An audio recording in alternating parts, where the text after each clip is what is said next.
Hi everyone, it's Anori and welcome back. This is a time-lapse drawing colored with Koh-I-Noor pencils that are literally like watercolors in pencil form, which you will see that I'm not really used to using as I'm putting way too much color, especially on the face and the body. And then when you add water, it goes like boom, pigment. This sketch I actually did back in October as part of, well, it was actually not part of Inktober, but I did it with that in mind. But then I decided, nah, I didn't want to ink it. I wanted to keep it until I had a better idea of how I wanted to color it. And then the opportunity of using these pencils showed up, and I just kind of sort of ran with it. The motif, as you can see, is an octopus lady. I'm pretty sure I was channeling my inner Ursula from The Little Mermaid when I drew her, although she did end up having a more gentle expression. And since I usually make line work on my drawings, I thought that, hey, let's try something else with this one. And it was like 2 days after turning in my exams, so I was so tired. This day is just gonna be all about drawing. And so it was. Tried to blend in a lot of colors in her hair, mostly to have a good variety, like making it more deep, dimensional-ish. Although there should probably have been a bit more purple for it to kind of match the tail. And yeah, I used like 3 different colors, I think, actually, in the tail. Like the blue, as you can see, I make the border with, and then a purple, and then a more red purple again to add some dimension to it.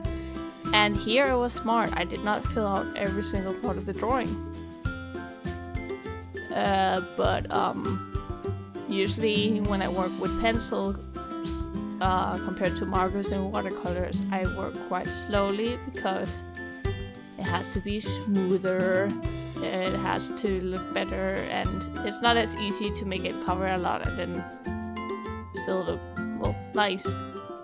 Of course, I forgot the fact that I was just gonna splash water on this at some point, so it would eventually smooth itself out.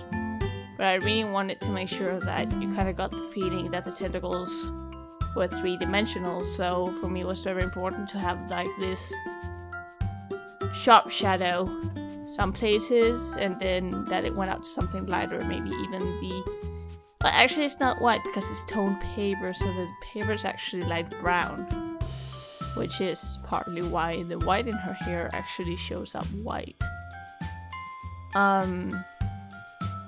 But yeah, and to add some contrast to that, I decided to use yellows and oranges on the inner part of the tentacles, or the lower part, where the suction cups are anyway, and also that could hopefully bind it a little bit together with the hair, although the hair could probably have been another color now that I think about it.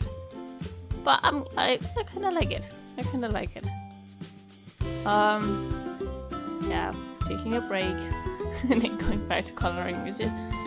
As you can see, I hold the pencil quite stupidly, so whenever I color, my hands start cramping up at some point or another, so I just, once in a while, I need a break.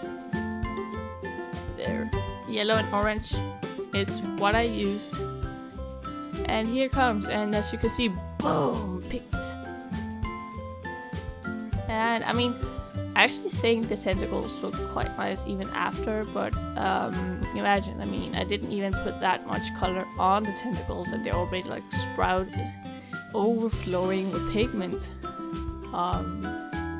So here you can definitely see that I need more practice in using these watercolor pencils, because I actually have some Faber-Castell ones, but they're not nearly as pigmented as these are. It's just like the red pack that you get for schoolwork.